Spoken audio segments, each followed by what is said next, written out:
Yeah, this is a good one. This is Okay. a good one. Because I Yeah. wasn't really sure how to deal with the lane, and I wasn't getting any communication from my team. Like this Tusk kind of just Mhm. like it's a common problem where like a guy will come and he'll try to set up a gank, but he doesn't know what he's doing, and then I die, Right, right. which also could be I don't know what I'm doing. So Yeah, no, you're half right. Basically, like, if somebody doesn't know what they're doing and they bait a person who knows a little bit more what they're doing into something, like, both parties are at fault, right? Because like you right, have to make the decision to follow up on his gank. right. I'm like I don't want him to just leave him to die and then flame me because then he'll just be pissed for the rest of the game. Yeah, yeah, yeah. That's a super common problem. I mean that happens at like 6K too. Like that never ends. Um, Sure. the really like the thing you just have to do is just play Dota, like, and don't like play babysitter. Um, a lot of people on like Reddit or like other sites will tell you, oh, just do what you think will make your teammates happy or whatever. But really, the happiest you can make your teammates is by getting them 25 MMR. Uh, Right. so Well, this is yeah. this game too. I misread the lanes because I thought it was gonna be do. I thought it was gonna be 2-1-2. Mhm. I didn't realize it was a jungle juggernaut, and then like we didn't really do anything to punish him, and Mhm. he kind of carried their team. So I guess Yeah. learning how to deal with that too is Well, it's that really is a team thing. There are some things you can do with Prophet, like pressuring towers that can like help mitigate this. Um, but really, like compositional things like this are just come down to the team play. Like if your team doesn't group and punish the Juggernaut for being right. stupid, then there's not much you can do. Other than just like go bottom and start spam pinging it like, hey, push this. Um, that's the best thing you can do in most cases, and that will like sort of counter the Jug because like he can't really defend, depending on how quickly you do it. But yeah, okay. So you buy two clarities. I don't think this is bad. I usually like getting a branch, but I thought I might have to. I thought it might be like solo off lane, so mm, I might have to like go back to the jungle. So I bought a second clarity in case I had to just go farm jungle. okay. Yeah, that's totally fine. Um, the two clarities is a fine start. Some people like getting a branch, like that's what I do, but the clarity is great for jungling. That's totally fine. Okay, so what I like to do when I start a game, especially when I'm on a hero that like can jungle, um, or has a hard time in lane sometimes. Prophet is a good laner, but like he has to go jungle in some cases. Yeah. So I try to identify the lanes, like you said, like try to read what's going to happen. Like, okay, am I laning against Jug, AA, like Nyx support or something, or like is it some weird Yeah, I Nyx thought it mid was going to invoker be Nick shit? support. I didn't realize it was going to be solo off Hmm. Nyx. Yeah, so definitely that's a healthy habit to implement if you don't already. That'll help you make better decisions in the laning phase, stuff like that. Okay.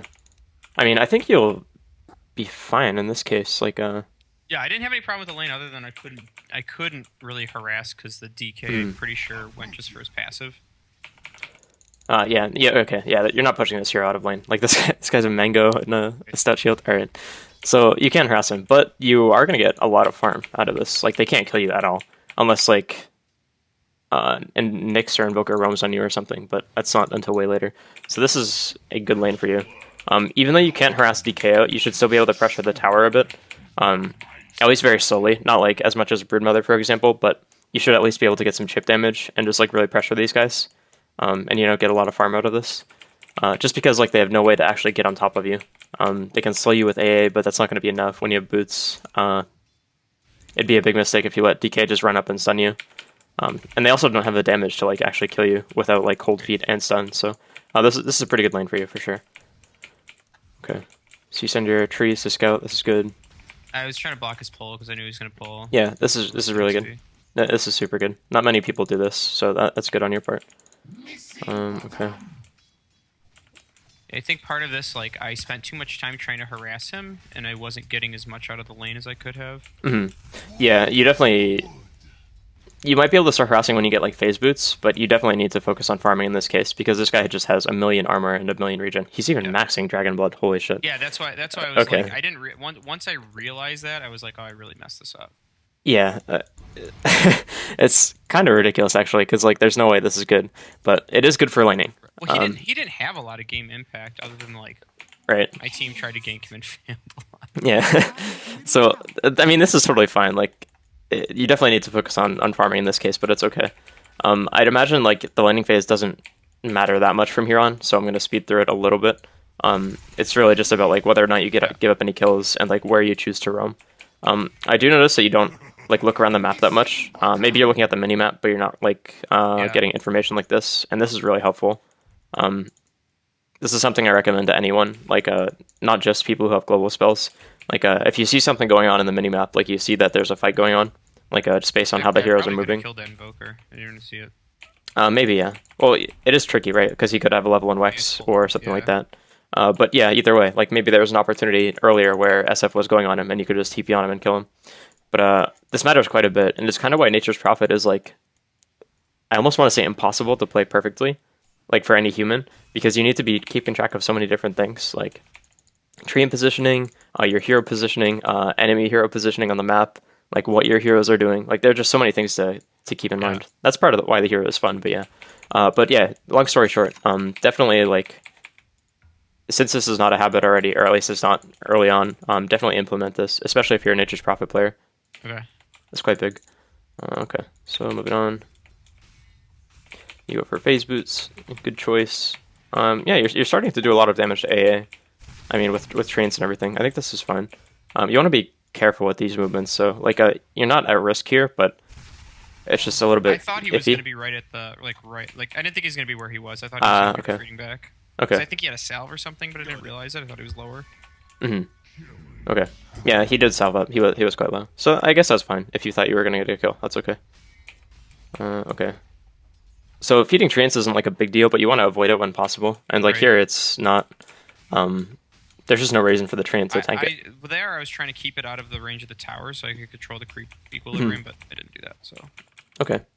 Well, that's fine then. If it's just like a mechanical thing, like where you mess up a little bit. That was like my goal. I was like, I can get this right here, and then I can just like keep the wave and farm it. But okay. Yeah, that's fine then. That's totally fine then. That's good. Okay. So you're just farming. Pretty standard stuff. Okay. This is a pretty tricky Nature's Prophet game, but there's some stuff you can do. The biggest issue is Nick's hero, and to an extent AA and Invoker as well, but I thought about like do I go for I thought about going Necro, but my team was like committed to buying a gem 2 minutes into the game, so I see. Did they actually do that? Yeah, they did. Like and it worked pretty well. Okay, so they bought it early, but not 2 minutes. Okay, yeah, no, yeah, okay. No, that's definitely good. Like it's quite good in pubs as well. If the support player is good, but Necro would have been okay. I still think going for more right-click centric Nature's Prophet builds are a little better. Oh yeah, this is I didn't see. I had no vision. He came with yeah. Okay. Yeah, when I saw the DK running up to me, I was like, something's happening. But by that point, I didn't think he was going to come right under my tower, but I had no vision. So yeah. Okay. So that's my mistake. Think what you could have done here is you could have phased. And sprouted like the DK solo rather than sprouting yourself. It is kind of hard to judge the situation because you didn't have vision of the AA, like you said. Because like if DK just does this and he stuns you, you can just sprout and TP out like you did. But the addition of the AA makes it tricky, right? Because you can't just TP after he cold beats you. So I think the play here was phasing down a little bit, then sprouting the DK under tower, and I'm pretty sure you live there. So this was just a situation where like you have to play it kind of like really well in order to get out. It does matter like quite a bit though, even though it's like just one death. This is a lane like where, I mean, he invested 2 points in Dragon Blood. Like he's not supposed to get kills. I hated this fucking lane. Yeah, no, I definitely feel you. It's pretty rough. Yeah. Alright, well, either way, it's not the biggest deal. You didn't have a ward top rune either, so okay. Yeah, so yeah, this was. I mean, it's fine. It's really not that bad of a death. Scout with my treants. Like that's one thing I know. I need to do better. Yeah, here they decide they want to go in the jug. They found him, and he was level 6. They didn't really check. Yeah, that's bad. I mean, obviously, you can just open the scoreboard and check levels no matter what. Right. Well, I was like pinging them, like yeah, for that guy. Yeah. Are you someone who uses the mic? Yeah, I try to. Okay. Well, I actually like try to use it sparingly. And that's not just like because I think mic users are annoying or whatever. I've just found that like if you use it sparingly, people listen to you more often rather than like communicating very often. It's different in like a competitive team environment where like you have 5 people who are signed up to play with each other or whatever. Like they voluntarily chose to play with each other. But in matchmaking games, people often get like I don't know, tilted, I guess is an okay word, just by hearing someone talk. So like it's okay to communicate and use your mic, but just try to keep it like a little bit sparing. I don't know. That's just like that's what I've gotten from my experience. Okay. Okay. Oh, yeah, this gank. I don't even. Yeah, it's I was pretty like, bad. how did we not kill that AA? Like he's right there. I sprouted him. Tusk is coming in. Okay. Well, let's just see what happens. It looked like he snowballed the creep. You know, happens, but. Okay, yeah, he just snowballed the range creep. Oh. And then that ice shards, and then I was like, all right, this is the kind of game we're having right now. Yeah, I mean, at this point, you just kind of gotta like do your own thing and just push on your own and pretend your teammates aren't doing anything. See, that's one of my things. They're just like moving wards. Getting caught up in these guys who I'm just like, how are we the same ranking? Because it's honestly like pretty often I get people like this. Well, I mean, to be fair though, it's quite likely that you have some games where you're playing similar to these guys, right? Like I have. Yeah, that's why I've been really trying to only play a specific, like a limited number of heroes, so I get really good with them. So I have less of those kind of games. Yeah, but no, that's actually perfect. Like that's a great strategy. A lot of people would benefit from doing something like that. Yeah, so that's good. You do see what I mean, though, right? Like I wasn't trying to, you know, like diss you or anything. Like, oh fuck this play right here! Watch this. I went to go kill the Nyx. Oh, that's rough. Okay. He salved up Vendetta. Yeah. So. Okay. Let's just look at like the opportunity costs of this. So basically, like Nyx and DK go on Tusk, yada yada. You get a nice sprout. Makes it hard for Nyx to get a stun off. Nyx gets really low, 1 right click away, but he carapaces. This is fine. At this point, you have to be like really careful, right? Because Nyx has so many different options here. Like he doesn't just have to go to the right, and he can see your TP animation. Yeah. So like even if he doesn't have invis, it's super easy for him to avoid this. He can just go up. He can just stay under tower, and then you can't just like run under tower. Like it's not going to happen with your HP. So this is like a bad conceptual play. Yeah. And not only is it a bad conceptual play, but he also like played correctly and like counterplayed you quite well, just by going invis. So. Yeah, the biggest issue here was just you went for a kill that was like way too hard when you could have just very easily gotten out. Yeah, I don't have much to say about this other than like you got to realize when like kills are just kind of gone. Yeah. Like maybe if this guy is like not paying attention at all, you can kill him. But I mean, this is 4K. I mean, 4K is not very high, but it's like getting to the point where people are like Dota players. It's hard because sometimes they are and sometimes they're not. Like this guy was terrible in lane, and I'm just like, this guy's terrible. I guess that's a bad habit of like, this guy's terrible. What can I get away with? Yeah, I mean, it's like it's one thing to test your limits and see what you can do, but if you already know that it's a bad idea, then you probably shouldn't do it. Like, unless you have no other options. Like, let's say like these guys can cancel your TP or whatever, or like you don't have enough mana to TP home. I don't know, some shit. Like, let's say you didn't have the option to TP home here for whatever reason. Maybe you're on a different hero or something. But then it would be okay to go for this because like you have no other options. And that's when bad plays, quote unquote, are fine to try, because then you're not giving anything up. Like here, you gave up the opportunity to TP home, so it's bad because like this kill is like very unlikely. It's a low percentage play. I hope that makes sense. I feel like I didn't articulate that correctly. Okay, well, either way, not a big deal. In cases like this, though, when there's a lot of fighting going on top, I generally like to just split off and like slow the game down a little bit, unless you're like crushing, in which case, like, that's great. You can just keep fighting. But definitely, in this case, you should go bottom and push. It's like, it might seem counterintuitive. This guy's Yasha. Okay, it might seem counterintuitive because, like, you don't want to attract attention to Spectre's lane, but in this case, like, since there are already so many heroes here, my thought process is like, I don't like, he'll be pissed off if I go in his lane and start doing creeps and yeah, well, it's like if you break this tower down, he's much safer and he can farm more safely. If he's good anyway, like if that's the case, and maybe he's not, but we don't care about people who are not good. might seem like kind of dickish, but whatever. So yeah, basically like if this is something that happens to you a lot, where like you're afraid to do something because you don't want your teammates to get mad, like try to act against that. I try just to like not tilt people because that's a huge, like I would say, you know, a good 25% of people at my skill level are there because they can't control their emotions. I mean that seems pretty valid. To be fair though, like there are 6K players that are like that as well, like a very high amount. Like Yeah. I mean Peruvians get a bad name because of, you know, just a couple of those like South American players who are really good at Dota, but you know they tilt and they throw games very often. So it happens at every MMR. It's really just something that you kind of have to play around. And by play around, I mean like just play Dota. I don't mean like, you know, cater to those people. In most cases, like someone tilting is not going to lose you the game. It might like make them play worse, but you still have the power to control the game as this hero.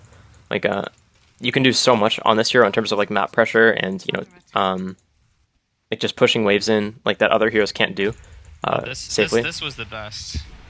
This was the Tusk saw the Jug and then the AA, and then he decided to go for he was invis, and he decided to go for the DK. It's like, okay, guy, and then I die. Yeah, well, you die here because you go in on a kill that can't really happen. It's not the Tusk's fault. I mean, the Tusk is really stupid for going on this, for sure, but this is definitely, like, on you. For sure, no question. I mean, I shouldn't have gone on that. I'm just like... Yeah, I understand. This, like, pisses me off, too, honestly. Like, when I do this kind of thing, where I know it's a bad idea and I go in, I'm definitely getting, like, much better about it, and I don't do it, like, every game by any means. Like, maybe once every other game, but... it's definitely something that helps me quite a bit. Yeah, I don't have much to say about this. Like, I think I'm being redundant here. It really is just like you got to do the best thing that you can do in the Dota game, rather than like the best thing for what you think is for your teammates. Again, like the best thing you can do for your teammates is just win them MMR, and you're not going to do that by like listening to them, especially if you think you're higher skilled than them. In which case, like that's, you know, especially true. Yeah. Well, clearly I'm not if I'm losing the same game they are. Oh, I mean, like, maybe you are higher skilled, but maybe, like, it's an emotional thing. Maybe it's, like, you listen to bad calls. Maybe you're not a good enough leader, something like that. Like, you don't have to be a good leader in the sense that, like, you don't communicate, or you communicate well, but you can lead through your plays, and that's fine. Like, that's how Universe plays matchmaking, like, very often, is he doesn't say anything. He doesn't say a word. Like, he doesn't type at all, and he just, like, runs around and does good shit, and he wins the game because he's Universe. And you don't have to be Universe to do this in, like, you know, 4 or 5K games, even 6K games. You don't have to be that good to win. You just gotta like do solid things and like make high percentage plays. Like in this case, going for bottom tower would have been a big win for you guys. It would have given Spectre a free lane. Like obviously these guys can't farm. Part of the reason is just like when Nyx is off the map, I'm just nervous about TPing in and just getting gibbed. I think that was one of the bigger reasons I didn't split push more. Okay. And like the Spectre was just such an attractive target. I'm just like, No, that's valid. One more person here, and the Spectre's here, and then I'm here. We're just kind of both gonna get TP'd on and die. That was my thought process. Okay, yeah, that's fine. In this case, you could just like type pbot or something, like a pbot, and this kind of like signals your team, like, or you could say like venge come bot, I push, like just something stupid like that. And that way, if you guys get in trouble, you'll have at least this done or something like that. Even this Tusk, not yet. This guy could help you guys out if you get gone on or whatever with snowball and ice shards and stuff. You definitely need to make power plays on a hero where like you can be anywhere, anywhere on the map. It's definitely important, especially like these guys on the enemy team don't really have good wave clear. They have like DK, Fire Breath. That's it. Tornado if this guy goes Wex, but he has 1 level in Wex, and like Nyx stun, but you don't really want to use that for wave clear in most cases. So like they're very vulnerable to tower pushes. They have no way to kill the creeps.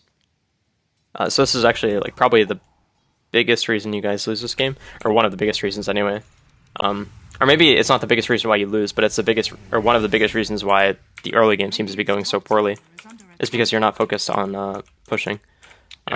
Also, right here, before I forget, when you see plays happen like this, you need to immediately counter with something.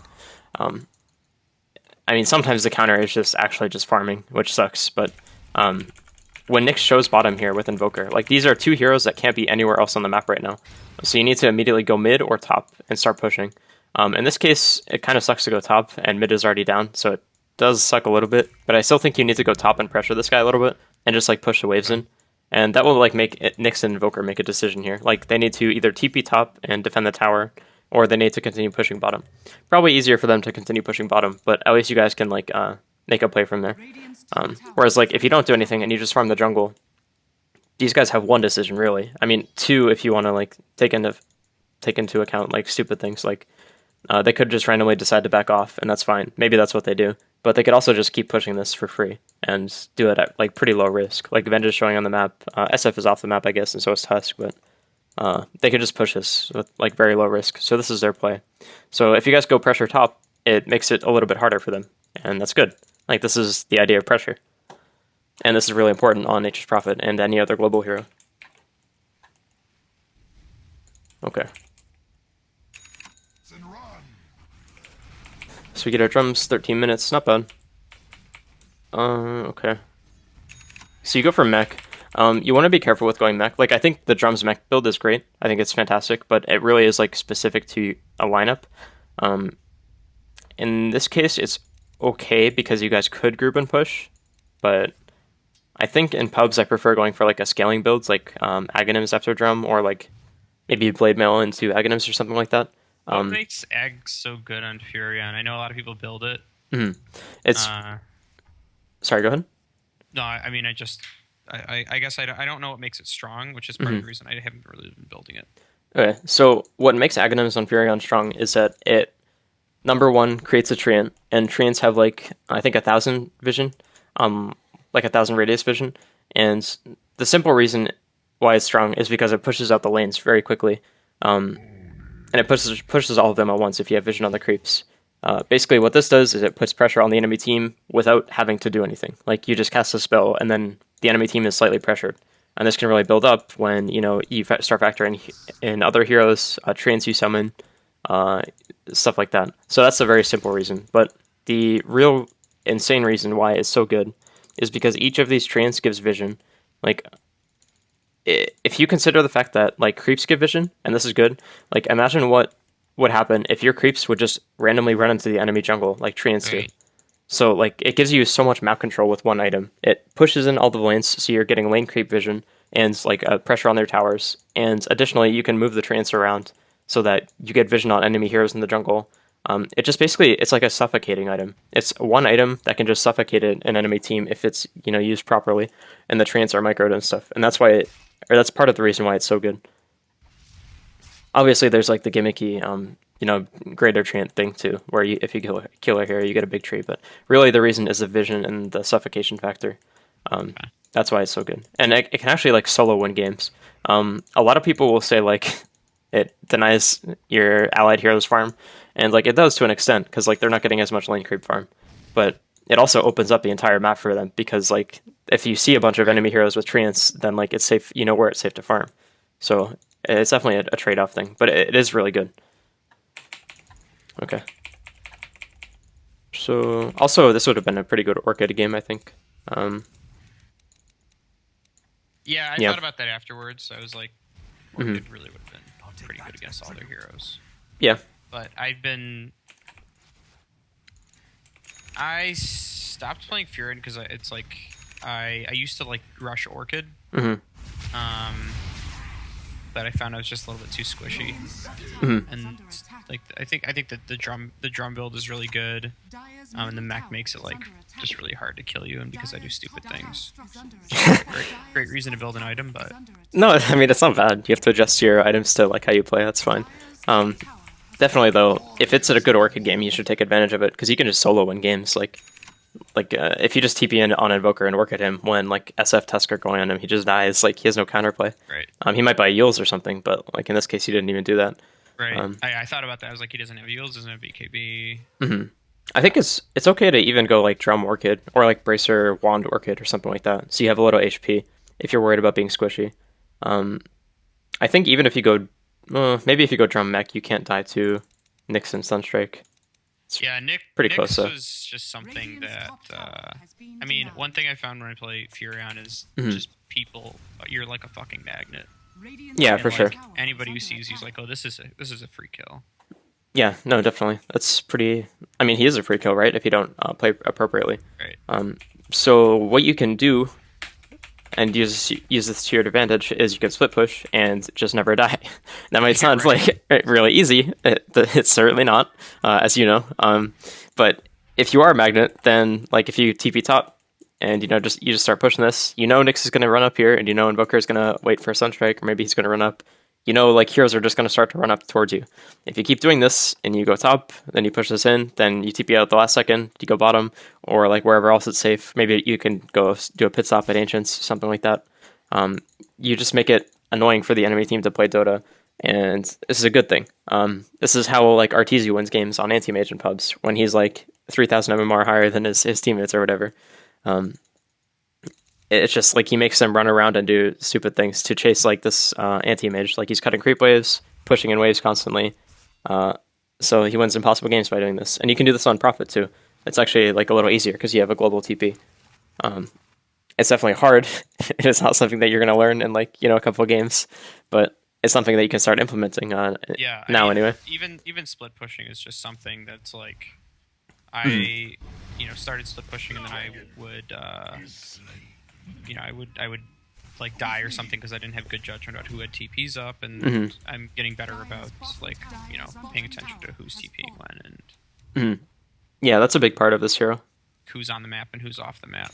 Because like Invoker, just like I know that he just looks at me and I die. Doesn't matter if I have mech, doesn't matter if I have drums. He's just Yep. dead. You don't have much to do against that hero. It kind of sucks, but it's okay. It's part of the job. Yeah, so that's definitely an important skill. Okay, let's see what happens here. Okay. This one. This is nice. Okay. Nope. Looks like he got away. That is unfortunate. Yep. Okay. So that's fine. Let's talk about what you could have done though, because there's a couple of things that I noticed in this. Okay, so we're bottom, pushing in, TP home, good stuff. Then we see Nyx in the jungle, chasing Venge. You ping him. Okay, good. Okay. So you go to Sprout. Oh wait, why did you Sprout the Venge? Did you just want to keep her safe or whatever? Yes. Okay. That's not bad, and it's not like a bad thought, but Nyx already used all his damage. He can mana burn her, but that's not going to kill her. Like, it's a very low int hero. Like, he Vendetta hit her and stunned. So, in this case, like, you actually denied your team a kill by sprouting Venge rather than going for Nyx. Because, like, he gets away from the AA blast here, which really sucks. Yeah. Oh, wait, he might actually even die. Okay. If he does die, then that's fine. But either way, like, this was a mistake, and it's something that you could apply to future games. Okay. The defensive sprout is, like, actually a good thought, but in this case, like, it's only a Nyx. Maybe he has teammates following, but you guys haven't gathered any information to know that otherwise. I guess you see this jug. I saw the jug, but I mean, he's a clawing blade though, so it doesn't really matter. Like, he has an iron talon.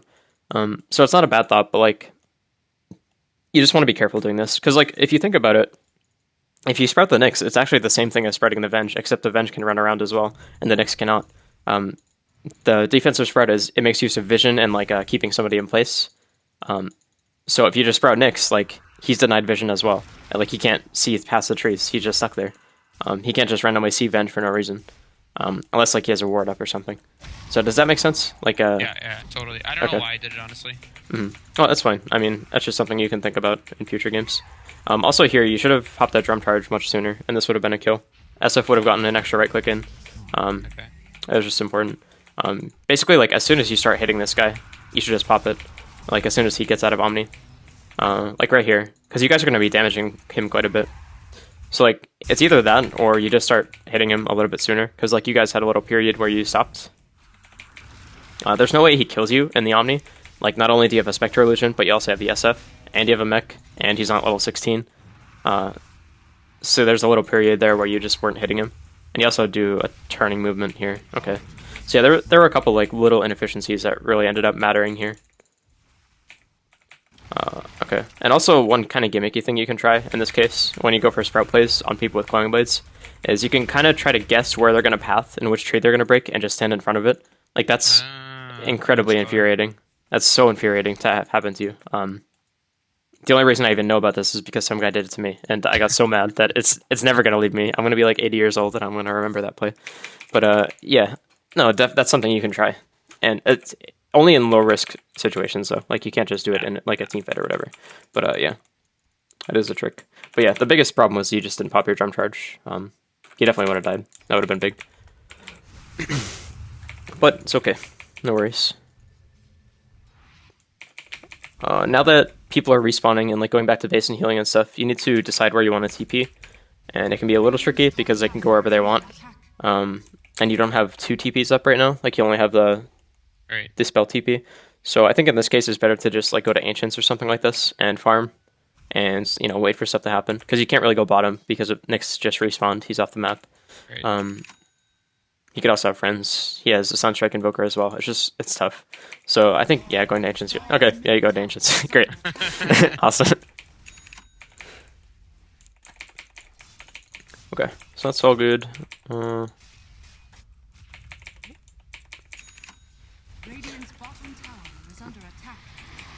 Okay, so I think at this point, like, we've covered enough stuff, like, where you kind of get the idea of, like, how I approach Furion or whatever. Yeah, definitely. So if you want, we can go to a different replay. We can continue watching this and, you know, look at late game stuff as well, but it really is up to you. I don't think anything that exciting. I mean, I think maybe my item choice, like, okay. Know, I guess how would you have proceeded from here? It's the only thing that. The reason I went Maelstrom to get some more right click and a little bit more push, and then I decided I was going to go like I thought Shadowblade would be good so I can split push and not worry too much about the Nyx, and that I could get what's it called, Silver Edge to help kill the DK. Okay. To disable his passive a little bit. Yeah, that's not a bad thought at all. Especially since you have heroes who just like don't do super high amounts of damage. I think in this case though, it would have been okay to just kind of ignore the DK. Yeah. He has high damage. Ended up split pushing us. Like I think we ended up with more kills than they did, and they just suicided themselves into the Raxes. Okay. Yeah, that's fine. So what would I have gone? I definitely would have gone Ags. I just think the item is like almost core. Yeah. Deep pressure is insane. It just helps your team so much, even if like they don't like it. It also helps you because you can farm a shit ton. But that's beside the point. I also think Hex would have been pretty high value against the Jug, especially if he's the guy that's like carrying their team or whatever. Yeah. You could have gone BKB, but I don't really like BKB on Prophet that much until later. I think some like Aghanim's Hex Mjolnir build would have been okay. You're a little bit squishy. You have the HP from Ags. It is tough to say, but I think Ags and Hex would definitely be a part of that, and it would be Ags after Baze Drum, I believe. You could get Mech as well, but this item really isn't that good if like your team doesn't group. It's like kind of just a rock in your inventory that heals you. That happened the last game that I played. Is the team was just not playing together, and the Mech didn't do anything. Yeah, and like it's not gonna happen often where you have teams who just play together and like use Mech to its fullest in pubs. So I kind of want to say like stay away from that unless like you specifically know that your team is going to group, like they've already done it. I think that's just better in terms of winning games. Maybe that's not like the correct Dota play to make. I guess the Ags achieves the same purpose, which is I build the Mech more to keep myself alive, and the Ags give me a lot of HP. So. Yeah, no, for sure it does, and it like scales as well. It takes you a little longer to build, but it helps you farm, so it's better than Mech in that sense for late game. But yeah, so you go for Silver Edge, which isn't bad. I think it's pretty good against DK, like you said, like with Dragon's Blood. It's not a bad thought at all. But I think your team would really benefit from like having some kind of lockdown. That's why I recommend Hex. Yeah. Like you have one stun on Venge, a mini stun on Tusk with Snowball, and a 1 second Walrus Punch stun. Well, I thought I was going to be able to do a little bit more split pushing, which is why I wanted to go to the Shadowblade. But the Invoker, once I started split pushing, the Invoker like just followed me around everywhere. Yeah, this team is too hard to like really split push against. I think like make that your game plan anyway. Like you can implement little split push plays, like you can TP top then go bottom, like we talked about, something like that. But you can't just like devote your time to split pushing. So I definitely think like doing these kinds of plays with a hex would be better because then you can like go for extra kills when they're rotating instead of kills for your team. But yeah, I definitely think hex ags would have been the item choices. We were just watching this. Okay. Yeah, well, sometimes your carries just walk up into high grounds. Oh, wait. Okay, they both die. Alright. Yeah, standard. Very standard play. Not much you can do about that. At least Omni is down. That's good. Okay. So, yeah. Yeah, so why don't we jump to a different replay if you don't have any other questions about this. Okay.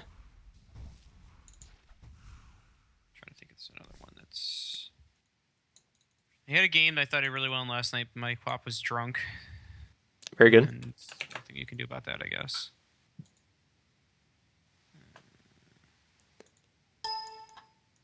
Okay. Okay, what about this Faceless Void game? This is like the first Void game I played with in this patch. The one where it's like the first one with the anti-mage and the other team. Okay. I'm like 1-8 versus anti-mages. I don't know how to beat that hero in a pub. Do you mean as Void? No, just period. Okay. Like I in the past 3 months I've won 1 game against an anti-mage. Yeah. Well, he's just like a good hero if he doesn't get punished. Typically it's like a matchup thing, but yeah. Is there a hero I can pick that can punish him? I think Beastmaster is pretty good. It's kind of iffy though, because like anti-mage is really good at laning 1v1 against people that are melee anyway. Nature's Prophet is okay because like he can't trade with you with mana burn, but it's still kind of scary because he does a lot of damage. Lone Druid is okay because you can scale with him and like pressure his towers. That's good. Yeah. There aren't too many heroes in the offlane that just like can solo kill him. I mean, yeah, Beastmaster is okay, but he's not like great. He's just good for the lockdown later on, and he's a good laner against him. So I'd say like Beast, Lone Druid are like the 2 big ones that are good against him that I can think of right now. Oh, Ench is quite good as well. Ench is really good if you play her. Yeah, she's very good. Like just for obvious reasons, like anti-mage likes to attack things. Without a BKB, he can't really do much to you. Yeah, unless he gets like a shit ton of attack speed, which he eventually will, but still. Right. The early part of the game is what really matters when you get impetus. So this is a good hero. Ench, Lone Druid, and Beast are all pretty good against her. Or against him, rather. But yeah. Okay. But Void is not. This is a really hard lane. You still have some counterplay, like you can just go to the jungle or whatever, and that's fine. I think I just like first picked it because I was like, well, we can always lock the AM down. Yeah, no, that's fine. Like, I definitely think like first picking things is quite good. This is the game that we won. We won, but we didn't win. Like, we lose this game in the last minute of the game. Oh, that's rough. Okay. So Void against. Let's see. Okay.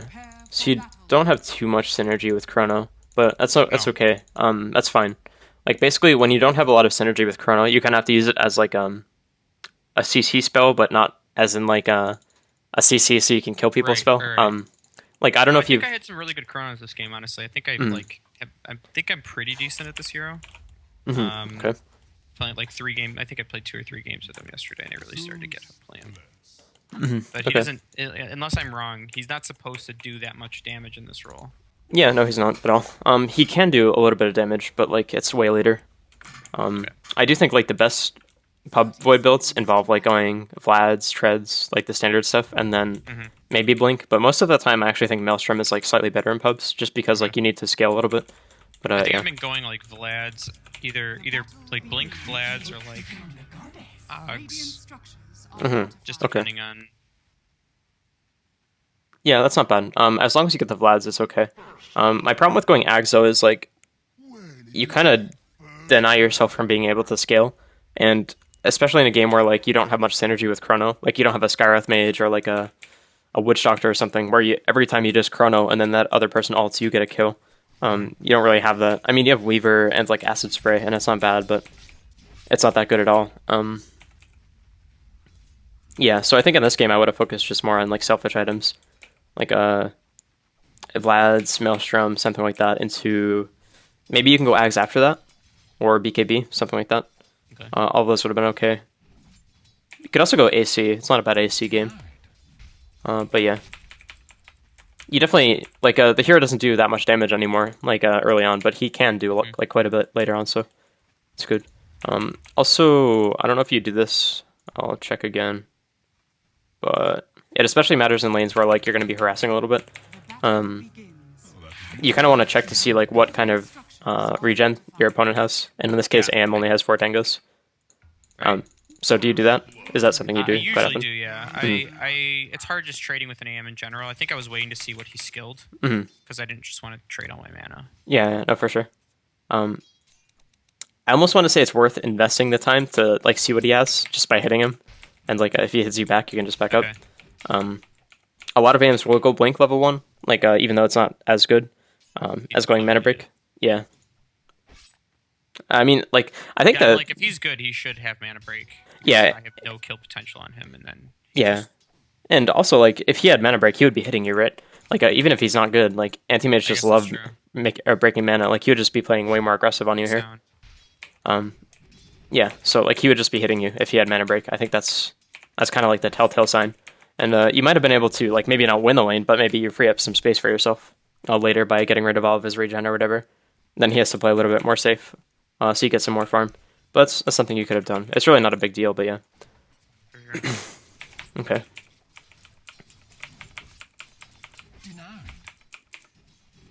Okay. Oh, I die here. It looks like it.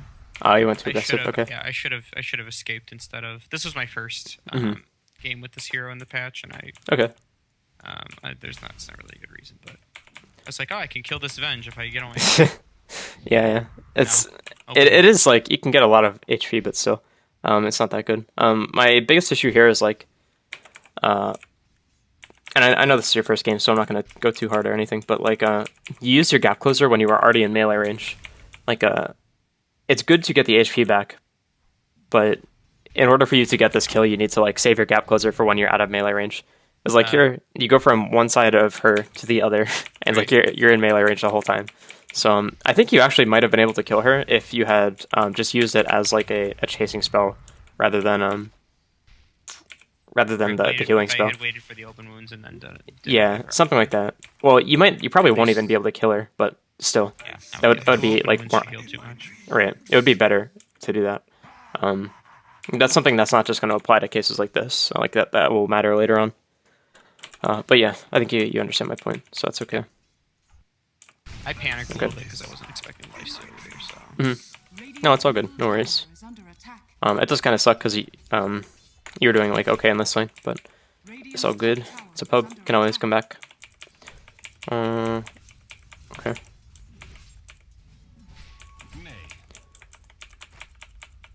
Okay, so in situations like this, unless you see that this camp is gone, you kind of want to try to pull the side camp.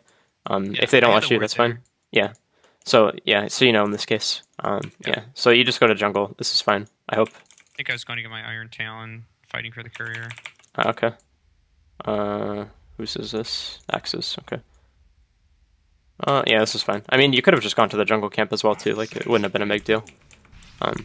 It does matter. Like it's slightly inefficient, but yeah. Okay. But that's fine. Wait. You should kill these for sure.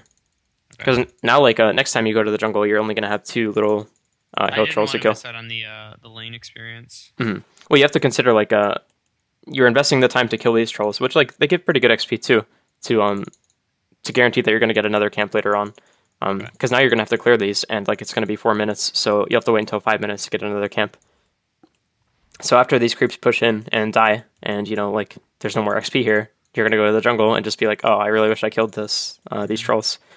So definitely like clean out your camps, unless there's like a huge massive wave here, like they have a double wave or something, in which case it's okay to sacrifice that because like you're getting more out of the lane in that case. But yeah, It is definitely important as an offlaner in this patch to like clean out your way or your camps, because this is gonna be like your reliable XP and gold. So it's a good thing. Okay, so speeding up a little bit. Go for PMS. It's good. Actually, I was just trying to soak here a lot. Yeah, this is fine.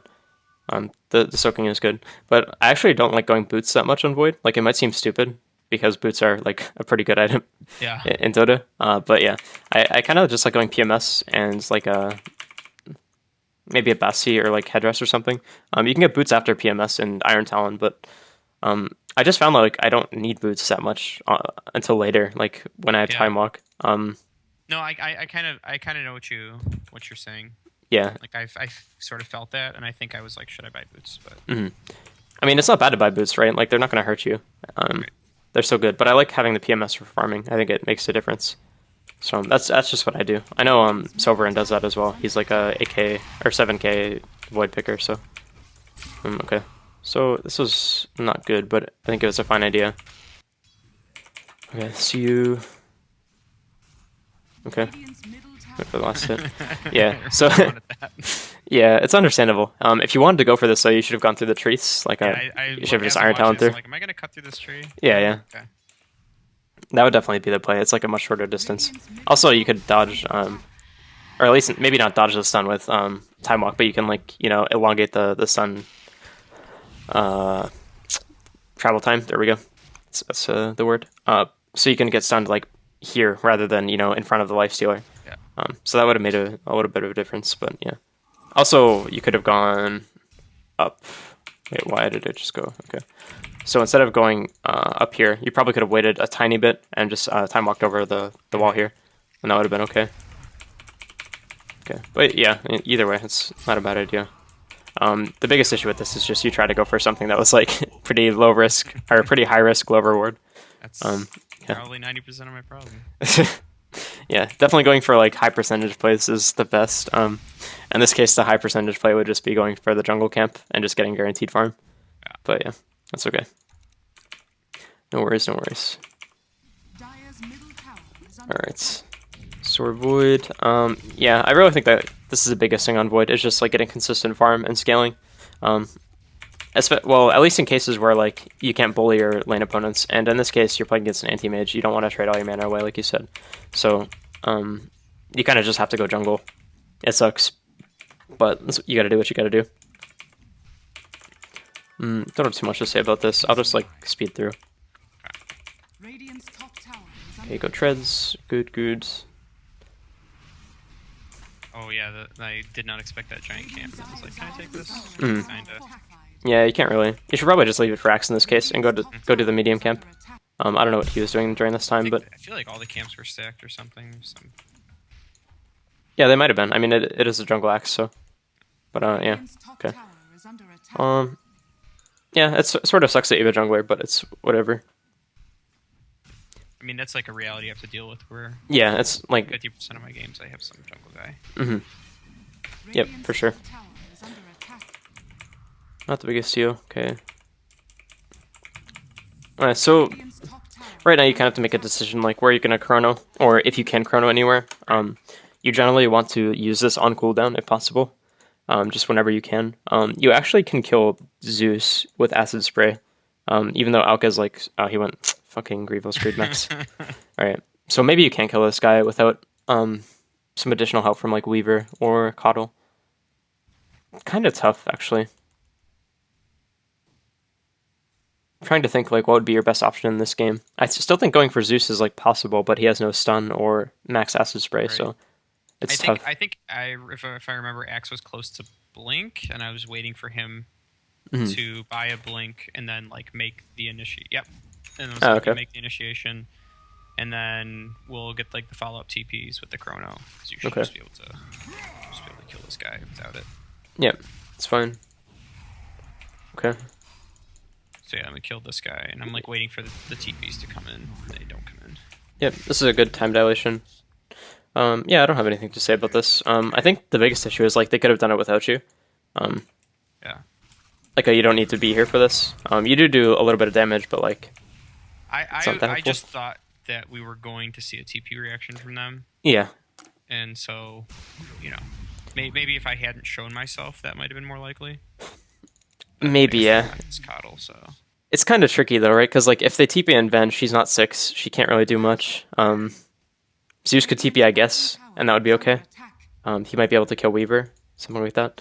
But yeah, so it's not like a horrible thought to go for the double play on the TP'd people, but I really think like the biggest thing was just probably should have been farming here. I definitely promote a play style where like you play reactively to your team rather than like trying to force stuff and just farm in between.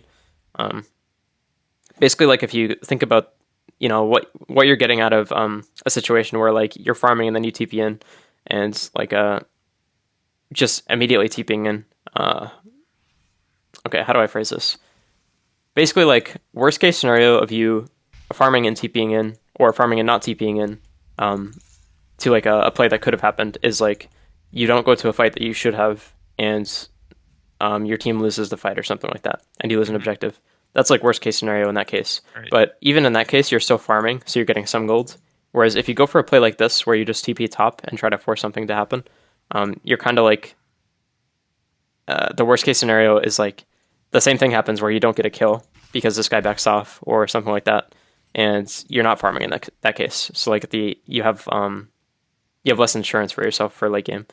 If that makes any sense, I feel like that's the worst I've ever like articulated that idea, but whatever. I think it does make sense. That's okay. But yeah, basically like it's fine when you have Chrono and it's like a super easy target. Like let's say you had a Lina mid or like something else or a Skyra support, then you could just force stuff and go for Zeus when Venge is not 6 because you know it's a free kill. Like there's nothing they can do to prevent it from happening other than like leaving the lane. So that's fine. But in cases like this where it's like you're ganking a Bristleback with an axe, you don't have the greatest kill potential, but it's possible. Like I think just defaulting to farming would be slightly better. Okay. So you're just laning against Zeus. This is fine. You guys definitely you guys can kill this hero at this point. Like even with level 3 acid spray, I think it still happens. Like as long as you get a Chrono and acid spray off, he's gonna die. Like even afterwards, like if Alk has his ult, he can just chase after the Zeus with you, and that's fine. So I definitely think you should have gone for this kill. Venge can save him, but she has to TP and have the mana to do so. So that's just something you need to look out for in this case. But yeah, this guy is definitely like the most vulnerable hero on their team.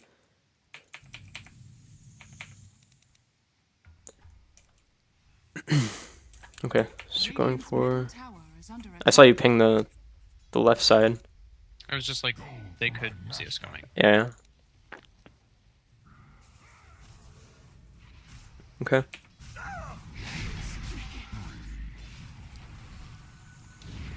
Okay.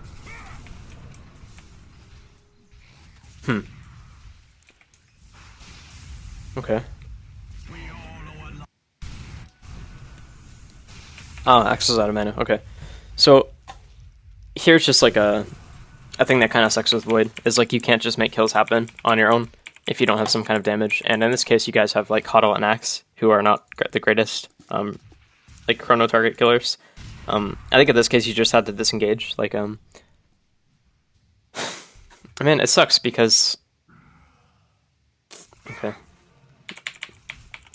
okay, yeah. So this is the issue: is like whenever Axe blinks on Anti-Mage and calls, like he's getting mana burned, so he doesn't have mana for Calling Blade. It's like it's just kind of like a compositional thing, which sucks. But I don't have much to say about this fight, honestly. It's really just like you can't go for it if you don't have some kind of extra range damage. Like maybe if you have a Deso Weaver down here or something, you could go for the AM, but it just doesn't happen. I'm just kind of thinking like which is a bad assumption. I'm just like, well, Weaver clearly should TP in here because. No, I don't think that's true. I don't think that's true at all, actually. Like, yes, if he TP'd and he's there at the exact time, that's fine. But like, let's say you're thinking about your Weaver and you're thinking about like how I recommend playing, which is just farming and TPing in when you can get kills and only that. Like here, let's watch the situation happen from like his point of view. Okay. So hold on. X goes bottom in a sec. I believe. Okay, yeah, he heals up, goes bottom. You follow him. Now we're Weaver. We're watching the minimap here. Look at his player perspective. Alright. Speeding up, laning against a bristle, fun stuff. Okay, we see Axe go in here, and a good player would just look really quick to see what's happening. Maybe he TPs right now, but it's still like, there's no way he should do that, because like if these guys don't continue to engage and they just back off, you TP for nothing, and you give up a free lane. Yeah. Like somebody just TP'd away from this lane, so like you can just very easily push this tower, like it's already very low. So rather than going for a risky play where you don't really know what's going to happen, you could very easily just back up. And like I don't think he has the damage to really help here, unless he's like, as soon as you chrono, he's already in range of right-clicking anti-mage. I don't think that you guys have the damage to kill him. Maybe you do because he gets pretty low, but I don't know. I think you just kind of have to think like from your teammates' perspectives in this sense, or in this case. Maybe he could have TP'd, yeah, but like maybe these guys don't play that aggressively when they see that Weaver is TPing as well. Like maybe this Zeus or something is like watching Weaver and he says, "Oh, Weaver TPing, back," something like that. Like there's so many different things that could happen. Yeah, so I don't think this guy is at fault for not TPing, as long as he pushes this. If he pushes this, then it's great. But yeah. Okay, so either way, in this case, it's just kind of like a shitty Void game, honestly. Like, and in these kinds of games, you're just gonna have to go for a farming build and like push out waves, and just like be on wave clear duty. So definitely go for like Vlad's Maelstrom, and then maybe Blink Axe, something like that. But you definitely need some way to scale because you're not gonna do anything with just your spells. Oh, that's not true. Like time dilation is really good against all of these heroes actually, so it's really not that bad. But you definitely have no way to crush fights with a chrono like you do in most Void games. But yeah. Okay. So I think we covered like some pretty big things on Void. It's just kind of like a shitty game, honestly. I don't have too much to say. Do you have any like questions about this game or like stuff that you want to go over specifically? No, I think just for this hero. I mean, I think part of it is just builds, like because like I do play in like some like amateur league stuff, and the way that you have to play is different, and like yeah, 100%. The items you have to build, and I guess it's just hard for me to judge the situation to figure out, you know, how I should be playing or what I should be building based on the type of game it is. Yeah, no, you definitely have to change your build from game to game, and it's especially like super fucking different in competitive. Like in competitive, if you're playing Void, you very likely have some kind of like chrono damage here, like Witch Doctor, Skyra, something like that. So you can go for Ags and Blink, and like that will get your team kills. But in pubs, sometimes you just have like 5 melee heroes with the Void, and you can't really do anything. So you just kind of have to farm and like hit towers later on. Yeah, that's really how it is. Like the way to approach pubs, like even from an offlane position, is just like try to farm and take over the game on your own, rather than being like a solid offlane player. Right, like, that's why I switched to Furion, because I'm like, this is a hero that can get farm and can scale. Yeah, and Void can too. It's just like to a lesser extent. At least early on, like it's much harder for him to farm the jungle and stuff. But yeah, I mean that's my approach to it, and I know that's what a lot of like top offlane players do. Like Universe does that in pubs as well. I mean, he plays offlane Dragon Knight, for fuck's sake. Like, he'll just do that and, like, build armlet and kill people. But, yeah. Okay, so do you have any, like, final questions? Like, it could be about offlane, Dota in general, not just, like, these games or anything. Not really. I mean, I don't know. I guess, I mean, I think, you know, it's a lot of small things that kind of hold me back, and just, you know, combining all those small things and fixing those mistakes will help me. So I think for you specifically, the biggest thing that you should work on is just like trusting yourself rather than trusting teammates. Yeah. Like don't immediately dismiss any ideas they have. Like you can think about them and like assess whether or not they're good. And worst case scenario, like you're wrong and you make a bad play or you follow up on a bad play. You know, whatever, you'll learn from it. That's fine. But definitely, like, if you think something is bad, don't do it. Worst case scenario in that case is you're wrong and you don't go to it, but at least you're going to be farming or like doing something else. and that will make a big difference, I think. Okay, well, yeah. On that note. Yeah, awkward. Yeah, so if you don't have any other questions, I think we should wrap things up. All right, cool. Definitely, like, focus on what I said. I think that will help quite a bit. I hope this was helpful. I felt like... definitely. Okay. Okay, good. Definitely. Appreciate it. Yep. All right, well, good luck, man. If you have any questions later on, like down the road, just feel free to Skype me. All right. I don't bite. Thank you. All right. Peace, dude. Good luck.